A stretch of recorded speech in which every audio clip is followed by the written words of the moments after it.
Welcome to the activation phase. We are covering the Flemish today. I'm JP and I'm joined by my co-host, world champion, German champion, Tim. Hello. That's what? Where did that come from? Yeah. Hello. I don't know shit about the Flemish, so just let's go for it.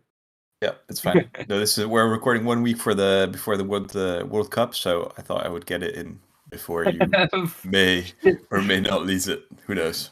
I think I probably will. One of our best players, maybe our best player, unclear, is sick and he probably can't come. So it's probably going to be a rough one. We'll see.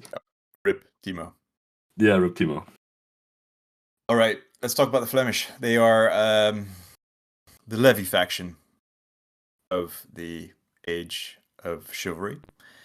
They are, I mean, that's kind of what they're being pushed towards, I think. I'm not sure if it's like you're not going to be doing like a Anglo-Saxon style 6 points of levy, but you're probably going to be taking more levy in with this board than other Age of Chivalry boards.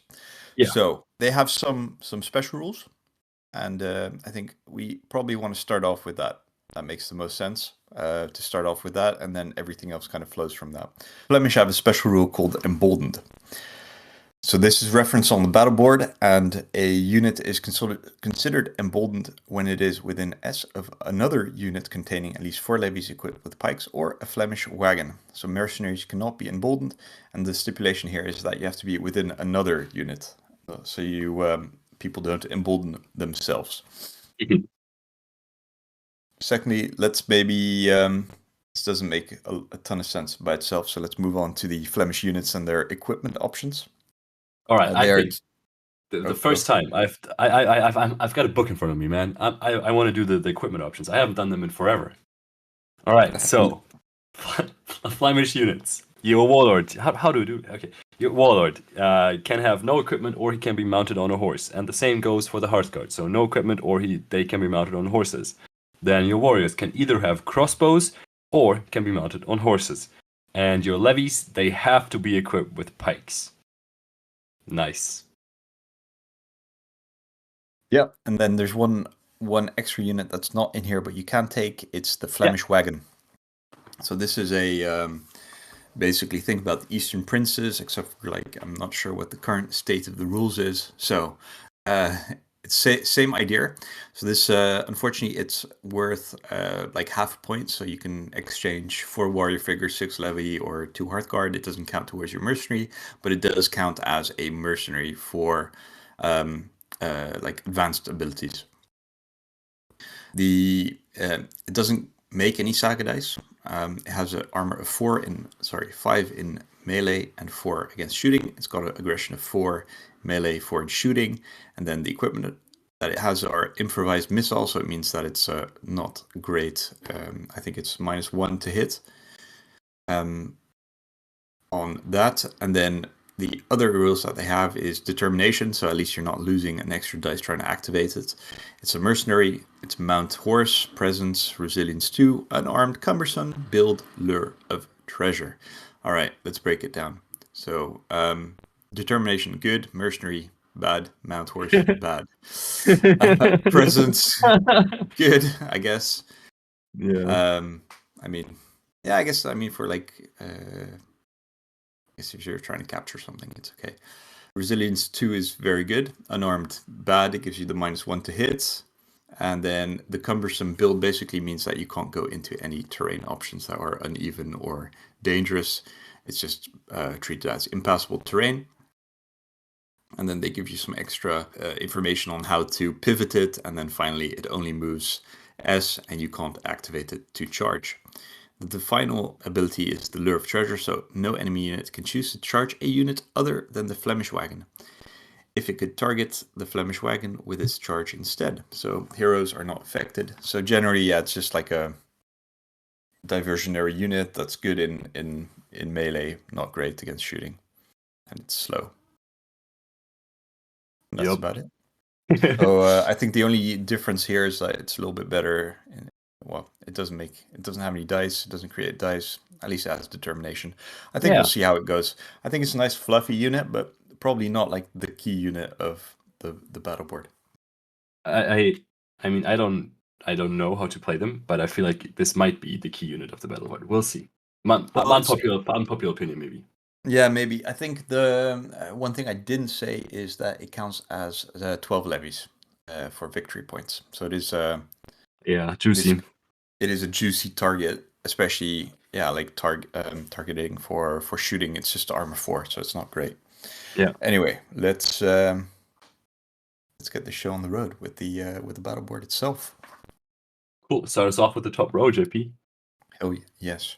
So top row is very simple. There's no change there. The only thing is the combat bonus is for melee and shooting reaction only, so gaining 1 attack or defense dice with that. And then the rest is same as usual. It's maybe good to note that the wagon counts as a levy to activate. Yeah. Which sucks.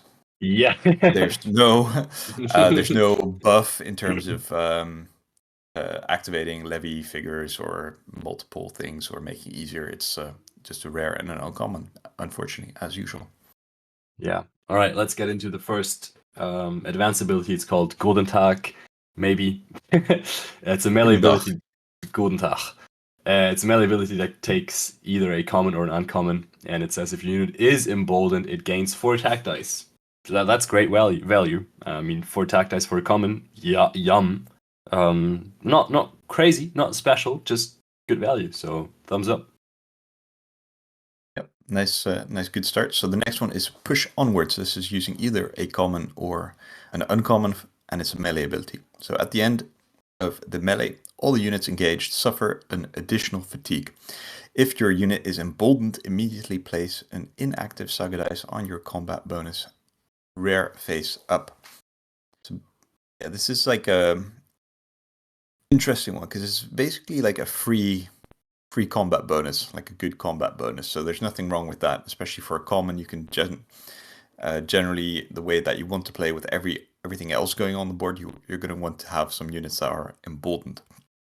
So that's for the second half of the ability. The first half, where it says that all units are at the end of the melee suffer an additional fatigue, sucks, but because it's your unit and your opponent's unit. However, one thing I was thinking about, you have relatively easy ways of getting rid of fatigue compared to other battle boards in the Age of Chivalry. So later on the board, there are a few ways of getting rid of extra fatigues. And another thing that is going on with the board is that you can give your units resilience too. So and one thing that we always say with resilience is that you end up just having a really exhausted unit, and it sucks, especially if you can't take away fatigue. Yeah. But here, like if you're going to be taking a bunch of fatigues anyway, like you might as well just get another one, and then you're like it doesn't matter. Like it's just going to be, you're capped at 3 anyway. So I think that's the play with this particular one. But it's like so I think it kind of sucks, but at the same time it makes sense once you start comboing it with other units, and the emboldened part for getting an extra combat dice is generally pretty sweet. Yep. All right, good. Yeah. In combination with the next one, the Watchman Watch, great ability name, by the way. It's an orders reaction that takes a rare, and it says choose up to 2 emboldened units until the end of the turn. They have the Resilience 2 special rule. So yeah, in combination with the one before, that gives additional fatigue, super good. And I played against the Flemish Levy Pikeman yesterday, and with Resilience 2, I think I ended up throwing 50-ish dice with unfatigued units of mine to take out a single. And I didn't take the fatigue, of course, because that's super stupid. But that's about the amount of dice it took to take out 1 12-stack of levies with Resilience 2 and the closing ranks all the time. So yeah, of course I didn't lose like many figures myself, but still took my whole board. And so they're pretty tough with the Watchman Watch. And then if you play Push Onwards, definitely a great combo. Yeah, and generally you're going to have the 2 emboldened units anyway. So you're going to have a bunch of pikes or the wagon pretty close to each other. Generally, it's not like your pikemen need to be generating a Saga dice. It's a unit of 4 levy or more with pikes. So they hang on till the bitter end to be emboldened. So I think there, the only thing is the rare, especially with like no multiple activations for your levy or anything like that. The rare and the uncommon become kind of the key dice facings that you need to actually be able to do anything, especially with your slow pikemen. Yep. All right. Next one is Overrun. This is a common. Generally, like there's a lot of commons on this board, which is good. This is a shooting ability. So at the end of the shooting attack, activate a friendly unit within short of the shooting unit to move. If the enemy unit suffers at least one casualty, the activated unit gets a very short bonus movement. So just remember that pikes can shoot, and this can help. You're obviously going to be within short if you're shooting your pikes anyway. So that's like one way of doing it. Also remember that your warriors can have crossbows. So this is like a good way to boost up your levies and let them move with a common, basically. Shoot your crossbows, move up your pike bros, and then if you're lucky and you did some extra damage, you get like a nice little movement. But the double-edged sword here is obviously that you want to be emboldened, and the range is only short for emboldened, so you don't have like a ton of margin of maneuvering around. Yeah, I think for Overrun, there's some value missing, I think, because it's for shooting, so you can't do this in your opponent's turn because you usually, unless I'm missing something, you can't shoot in your opponent's turn. And so it's still only move activation that still generates fatigue. So and yes, you get the movement bonus, but you have to take a casualty. And where's the attack dice? Like, why do I not just get like one attack die for this? Like with other boards, we've seen this where there's an ability attached that triggers when you get when you take a casualty, or the French ability that says you gain 2 defense dice, and if you don't take a casualty, then you get something else. Like, why is there not something to help me, and then only make the shooting, like, get the bonus when you get a good shot? I don't like the ability. I don't think it's good value, but that's a bit unfortunate. It could be great value if it just gave you a buff to your shooting the moment you shoot. Yeah, I mean, I think the value is that you can use a common to activate levy. Yeah, but that's it. Yeah, but that's super situational, and having a just a no. Yes, I know you want more levy activations. I get it, but it's just because it's only for a move. Like, yeah, I don't. Okay, I'm not my favorite one. All right, I think next one's mine, and it's called the Flemish Line, and it's a melee ability that takes an uncommon. At the end of the melee, activate an emboldened unit to charge. It gets 3 bonus attack dice. This is really nice. It's activate any emboldened unit on the board to charge, and then 3 bonus attack dice are great. So this is definitely good in your opponent's turn. You can do it with no fatigue. You can have you get the activation and 3 bonus attack dice. So basically a fatigue-free charge with 3 bonus attack dice. And that's 3 things you get, and for an uncommon, yum. Very good. I like it. Yeah, me too. I think it's just a solid all-round ability, especially with your slow dudes not getting any charges off or anything like that. All right, so the next one is Great Mass of the People, which I think might be like the longest title for an ability. This is using either a common or a rare, so melee or shooting reaction ability. So if your unit is emboldened, it gains 3 defense dice, 5 if you use a rare. Yeah, nothing wrong with it. Again, just another buff, much like the Guten Tag. So yeah, it's fine. There's not much to say. I mean, like, it's good because you can use it on your levies, and you can actually make them do like a little bit more damage, and then obviously shooting reaction is good as well. However, you're probably going to be, most of your guys are going to be on foot anyway, so armor 4, so it's okay. Yeah. All right. Next up is Townsfolk, and it's a melee ability that takes 2 common dice. And it says if your unit is emboldened, it automatically cancels 3 of the hits it suffers. And I think this is the first time that the levy board, that the board that's supposed to be the levy board, is just better on Hearthguard or your Warlord. Because canceling 3 hits, just a fixed number of hits, is always better on high armor units. And so using this on your Warlord, really nice.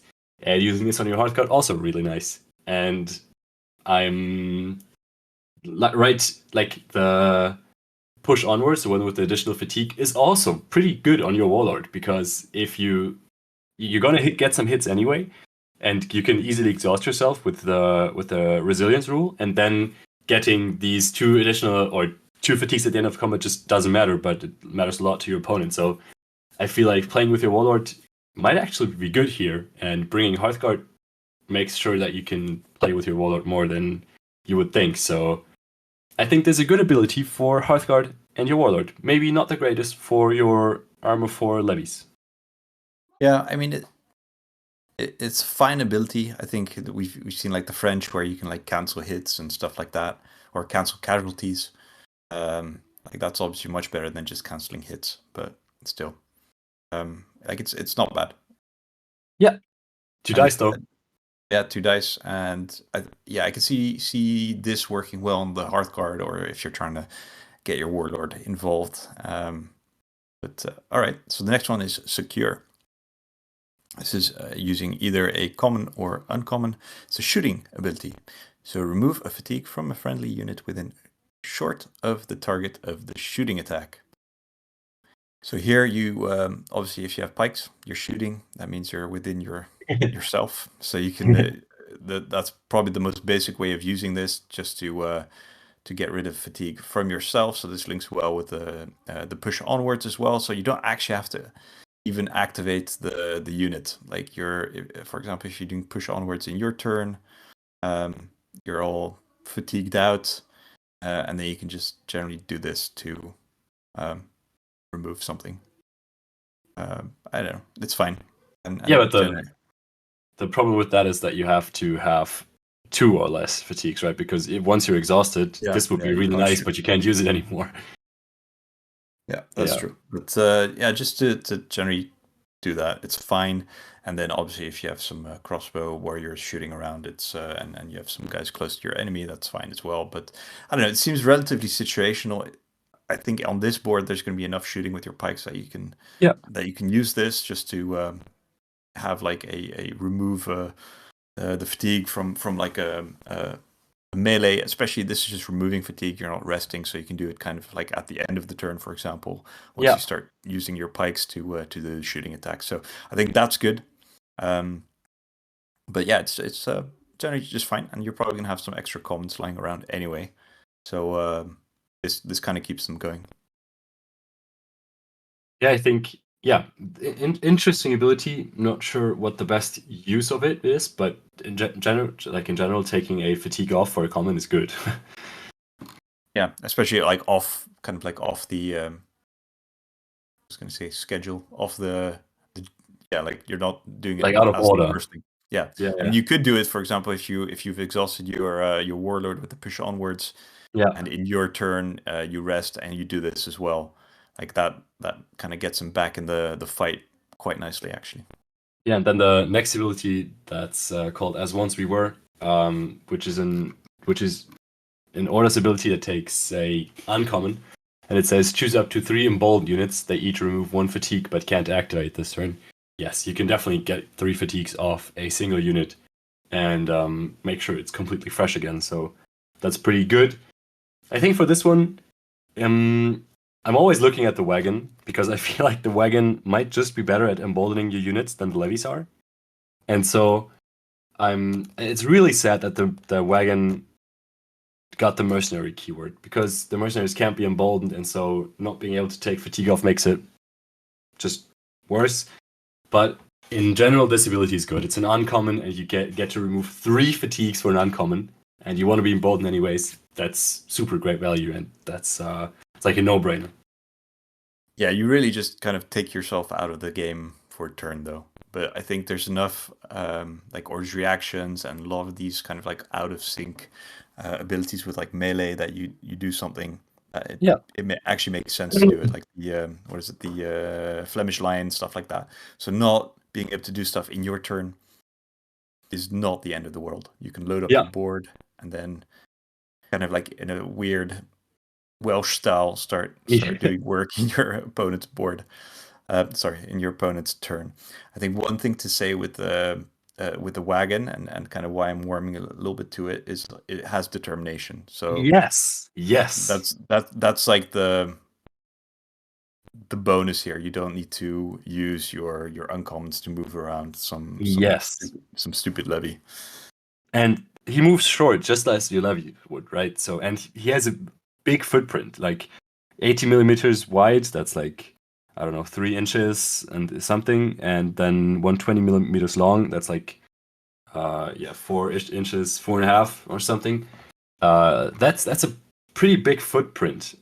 Tim, you're 100% correct about the wagon. Sorry, there was no cut here anywhere. No, this is perfectly natural. And no, that's not the word I'm looking for.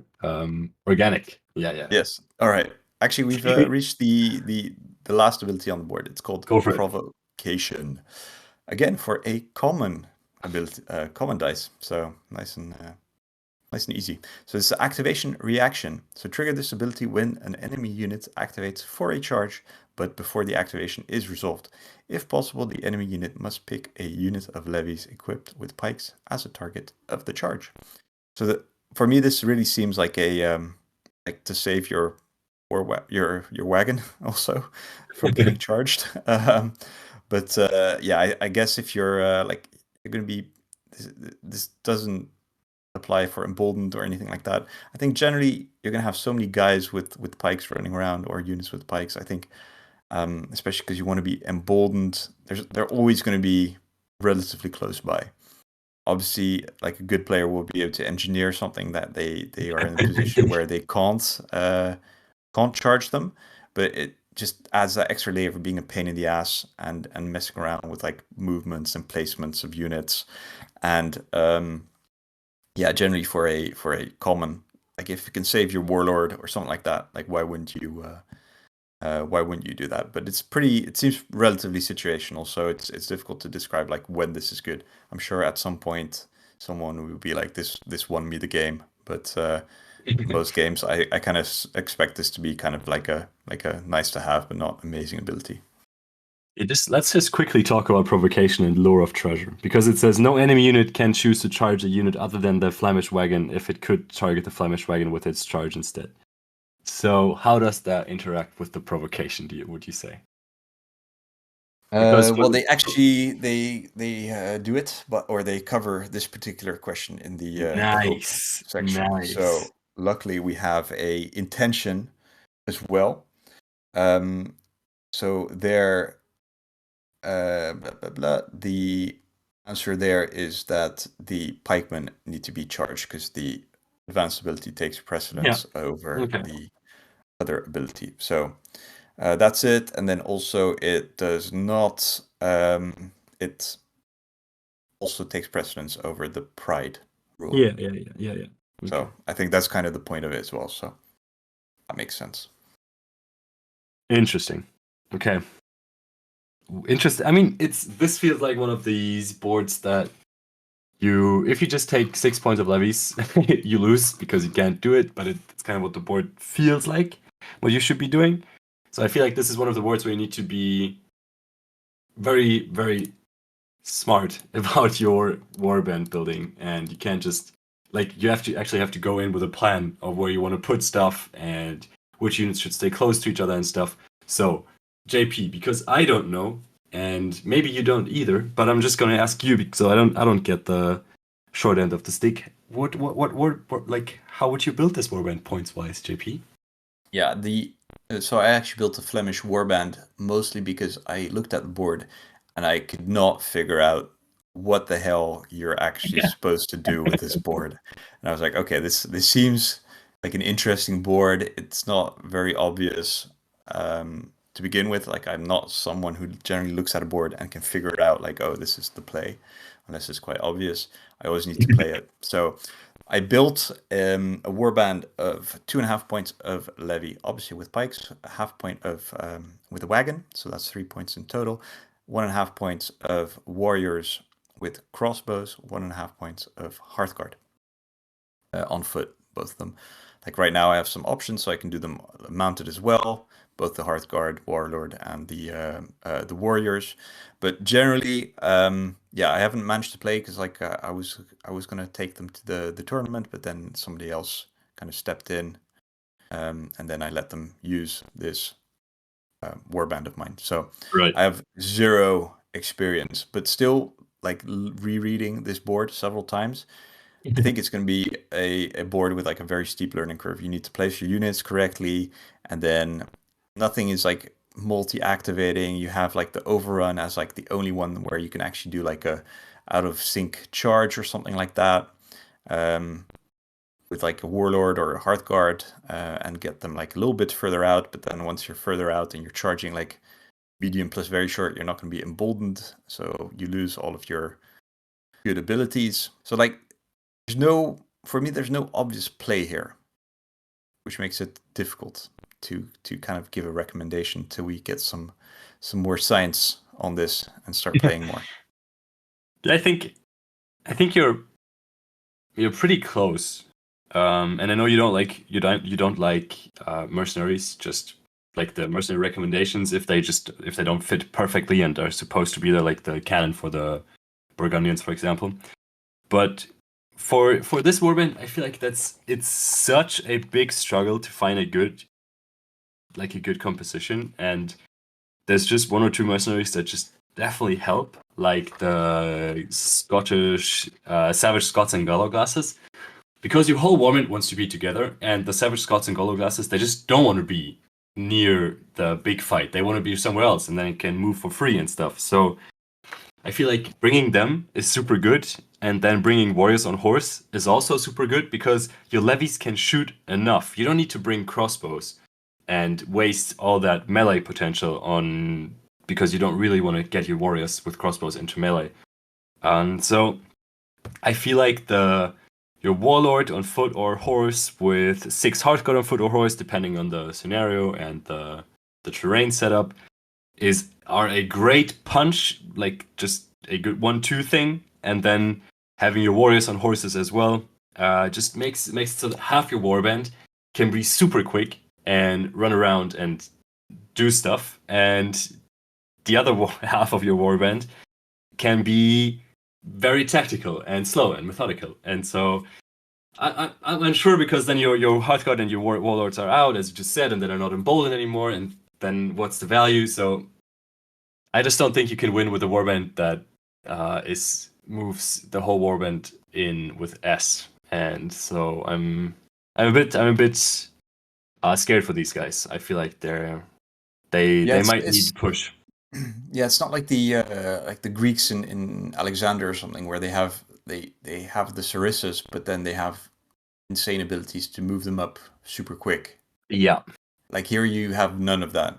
And you also have the same downside, almost like the Britons, where you want to be close together with your the galvanized ability. Yes. So you have like those 2 downsides, and then nothing is like so amazing on the board where you're like, yes, this is gonna win it for me. Like there are definitely some good abilities on here, but nothing like the French board that we were discussing last time, where you're just saying like, oh, this is insane. Like there's a lot of like decent stuff.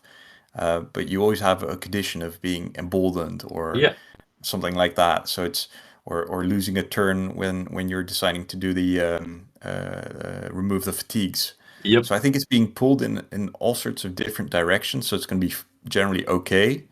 But I think if you have ability or scenarios where you need to be running up and taking things, you're going to be using a lot of effort and needing your warlord to kind of push your levies forward to capture things, or do like that you're going to be relatively slow compared to some of the other boards on here. And then one more thing I want to say, I feel like the wagon, 1 or 2 wagons even, are worth it, because they're slow, but so are your levies, and they can. I think move... you can only have one wagon for this one. No, so it's not like the Hussites, but that's probably not a bad thing because you're losing a dice as well. Yeah, but you get a determination, and you don't have to spend an uncommon or have to roll an uncommon. Okay, so I guess one wagon is a must because it's just, and the wagon next to your warlord and hearthguard is also like good. Probably you probably want to put your warlord and hearthguard on foot now that I think about it more, because then they're quite like resilient and slow and can still benefit from the Flemish wagon kind of keeping up with them a bit. Yeah, and I think they're to make your Hearthguard and Warlord good and survivable with all the like the push onwards and the stuff like the Great Mass of the People, stuff like that, you need to be emboldened. So you can't be running off. Yeah, you're right. Yeah. So I think it's good to have the option to put them mounted, but I think if you're going to mount something, you want to do your warriors, because like mounted warriors, like a 12-pack of mounted warriors, you're not going to mess around with it. Like they can just do work by themselves. Yeah, true. Like yes, they are. If they got caught up in shooting or something like that, you're going to have a bad time. But on their own, they're already just solid. Yeah, you can always kind of keep them out of trouble. Have your wagon or your levies move up, and then have your warriors charge something, and that kind of has the hats, gets them emboldened once they get there. Yeah, I think that's good. Yeah, I think like the warrior on horse play would be the Flemish lion. Like they're kind of hanging out with your wagon or being emboldened, and then there's a melee with your pike or whatever, and then you can charge them out in your opponent's turn. Yeah. And then that way they can actually like reach out. Yes, they're probably not going to be emboldened once they actually reach their target, but still 12 warriors touching something is going to be a bad time. Always nice for you, yeah. So I think that's it, and then you might be like right now we're jumping through so many hoops to make this like a good play, but like that's probably going to be like the end of your opponent's turn or something like that. Like then you can kind of like charge them out maybe a little bit more somewhere a little bit more risky, and then just run them back on your turn. Man, the Flemish too complicated for us for now. Super curious to see where that one goes. Yeah, I don't think we're going to see Flemish with like six levy. I think the wagon have to figure out how to use it. I think the determination is the key here. Yeah. And then I think you're going to be struggling for dice as well, because you're going to be your warlord, your hearthguard. I think six hearthguards. You're not going to really want to do like 2 points of hearthguard. That seems like overkill here. So you're then you're 12 warriors, so you're basically 3 points and 3 dice, and then you're gonna have 2 points, 2.5 points of levy, I guess. Maybe even 2 points of warriors would be better, and just split them up into 2 units of 8, and then 2 points of I don't know. Like there's lots of different ways of doing this. I think we need to see how it settles. Yeah, one thing I think that is theoretically interesting is having levies as dice batteries that embolden your other units, like having 2 small units of levies, 2 sixes, for example, behind your lines where you need to use terrain and good unit placement to make sure that they stay with your warband, and then they generate dice and you still get emboldened. And that's not actually the units that should be fighting.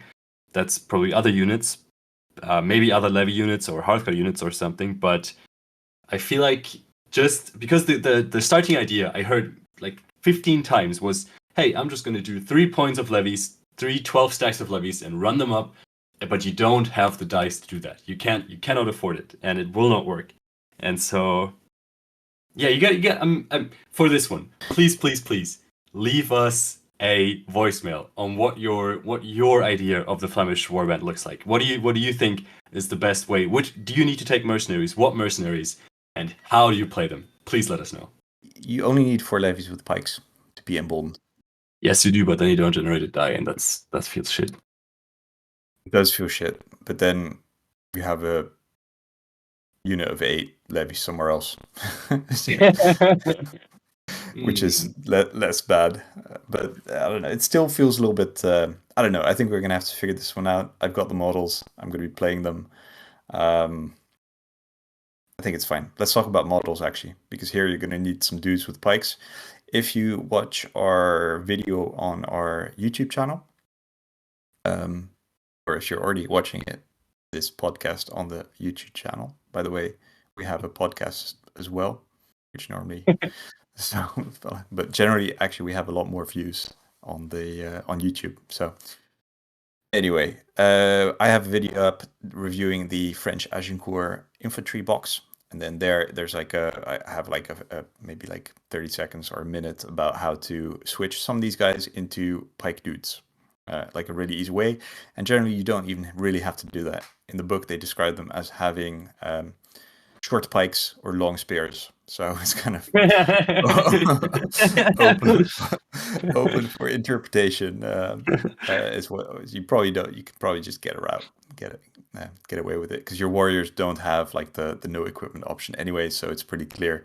If it's someone on a horse, it's either Hearthguard or a warrior. If it's a guy with a crossbow, it's a warrior, and then if it's a guy with a spear, it's a levy. So it makes it pretty easy to make it clear for your opponent as well what the hell you're putting on the board. But I think there I don't know. Personally, I took the wagon because it's like if there's like a special unit option for a warband, you generally want to take it because it's cool. But I think there we'll see how it goes. I think that's the message for this particular warband. We have no idea. We're intrigued. We're not convinced, but we're willing to give it a shot. Yeah, I'm looking forward for 2 voicemails or just comments on Discord or whatever to see how the heck to play these guys. All right. What about the rating? Let's give them a rating. How many Belgian waffles out of 5 are you giving them? Maybe 2.5. Just because I might be too stupid to play them. It's a grudge rating. Yeah, I think this is like a big brain warband. Yeah, get Hamza on this, not me. Yeah, I think you have to be careful. It's not like one for a new player generally, because you have to watch a lot of things. There's a lot of conditionals attached to the abilities. So I think I would agree there. But on the other hand, you have pike dudes who can close ranks and shoot, and they're levies, so they're annoying as hell. So there is that, and they can get resilience and remove fatigue. So like they're good things and bad things. We're just not smart enough to figure it out right now. So are we wrapping this episode up? Heck yeah, good one. All right, thanks everyone. Goodbye, and speak to you soon. Thank you. Bye bye.